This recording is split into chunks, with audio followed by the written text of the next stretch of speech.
예, 반갑습니다. 울산 꿈분석사 토정 박정훈입니다. 이번 시간에는 꿈분석 236번째 시간으로 자연현상 14탄 노을 꿈에 대해서 설명해 드리겠습니다.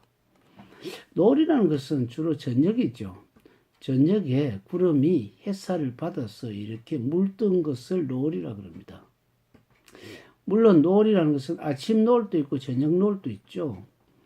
아침 노을이 있다는 것은 구름이라는 것은 나를 어떤 방해물이죠. 방해물인데 이것이 햇살이 비추면 어떻습니까? 밝게 물들지 않습니까? 그 방해 자체도 귀인에게 물이 드는 거죠. 귀인에게 물이 든다는 것은 나에게 나쁘게 그 어떤 상경을 하는 것이 아니고 나에게 중요한 작업을 할 때 방해하는 것이 오히려 그 사람이 나를 도와주는 격이 되는 경우도 굉장히 많습니다. 그래서 주로 우리는 아침 노을보다는 저녁 노을에 대해서 이렇게 보면은 내가 마지막에 무엇을 장식하려 하고 있는데 노을이라는 그 어떤 구름이 가로놓이면 어떻습니까? 마지막 햇살을 막고 있는 것이죠. 그런데 햇살이라는 것이 굉장히 강하기 때문에 그 저녁에 구름을 막고 있는 구름을 비추면 어떻습니까? 구름조차도 이것이 빨갛게 보이죠. 빨갛게 보이는 그 노을은 어떻게 보면 좀 아름답게도 보이죠. 그래서 나를 막고 있는 어떤 방해물이 오히려 내 귀인이라든지 모든 나를 도와주는 물에 의해서 오히려 그 사람들이 나를 방해하기보다는 나가 아름답게 본다는 자체는 뭡니까? 오히려 그 사람들이 개과천성을 해서 나를 도와주는 그런 역할을 보기 때문에 이것은 마지막 성과다. 나를 장식해주는 방해물이 오히려 나를 잘해준다. 어떻게 보면 이런 표현을 전화위복이라고도 할 수가 있어요. 안 좋은 것이 오히려 나에게 덕이 된다. 모든 것이 생각 나름이죠.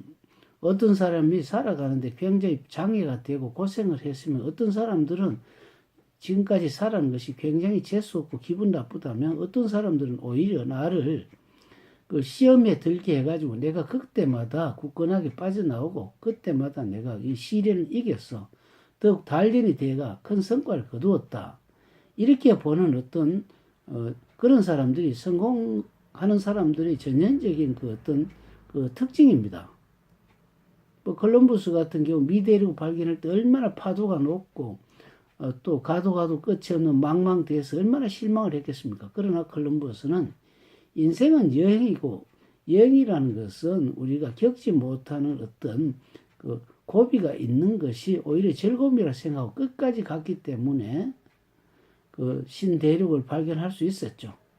그렇기 때문에 우리는 저녁 노을 같은 저녁을 물들인 나의 어떤 성과를 막는 그런 구름조차도 그 태양빛에 그 물들여서 오히려 나를 도와주는 격, 오히려 나를 장애하고 방해하는 것이 오히려 나의 어떤 교만과 어떤 너무 급성장을 막아주는 계기가 된다면 그것이 오히려 좋죠. 그 마을에 가면 우리가 시골길이라든지 마을에 가면은 차가 빨리 못 달도록 그 중과속 같은 그 방지턱 있죠.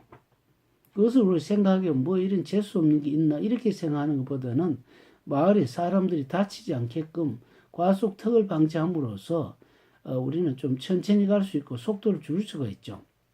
마찬가지로 모든 규칙이라든지 모든 법이라든지 규제는 나를 방해하는 것보다는 나의 너무 성급하게 서두르는 걸 막아주기 때문에 나의 불행도 동시에 막아주는 역할도 할 수 있다. 그렇게 보셔야 됩니다.